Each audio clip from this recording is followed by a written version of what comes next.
Hello everyone, আজকে আমরা লাভ দিয়ে এরকম একটা ডিজাইন তৈরি করা শিখবো। তো চলুন, সবার প্রথমে আমরা এখান থেকে একটা রেক্টেঙ্গুলার নিয়ে নেব, শিফট চিপে এভাবে ড্র্যাগ করে নিয়ে নেব। নেওয়ার পরে আমরা নর্মাল সিলেকশন টুলে যাব, যাওয়ার পরে এটাকে আমরা একটু ঘোরাই দিব, শিফট চিপে এভাবে একটা ঘোরাই দিয়ে দিব।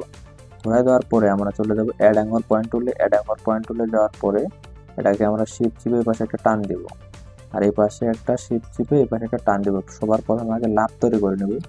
লাভ তৈরি করে নেওয়ার পরে আমরা এটাকে নর্মাল সিলেকশন টুলে যাব, তারপর এভাবে সিলেক্ট করব। সিলেক্ট করার পর চলে যাব আমরা ইফেক্ট। ইফেক্ট থেকে এখানে একটা অপশন আছে, দেখেন ডিস্টোর অ্যান্ড ট্রান্সফর্ম। এই ডিস্টোর অ্যান্ড ট্রান্সফর্ম থেকে আমরা চলে আসবো এই যে ট্রান্সফর্ম। এই ট্রান্সফর্মে আসার পর এখানে একটা পপ আপ চলে আসবে। তো এখান থেকে আমরা হরিজেন্টাল এটাকে আমরা 90 ডিগ্রি করে দেবো, হরিজেন্টাল 90 ডিগ্রি। আর ভার্টিক্যাল এটাকে আমরা ডবল ক্লিক করে এখানে 90 ডিগ্রি করে দেবো। 90 ডিগ্রি করে দেওয়ার পরে এখান থেকে অ্যাঙ্গেল অ্যাঙ্গেল আমরা ধরেন 5% করে দিলাম। তারপর এখানে আমরা কত কপি চাচ্ছি এখান থেকে আমরা ধরেন 15 করে দিলাম। তারপরে এই যে প্রিভিউটাকে অন করে দিবেন, তাহলে এখানে দেখতে পারবেন যে কেমন হয়েছে, ঠিক আছে। তা তারপর এটাকে আপনি আরো কম বেশ করতে পারবেন।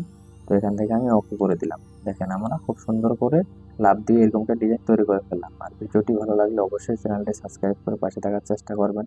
তো থ্যাংক ইউ।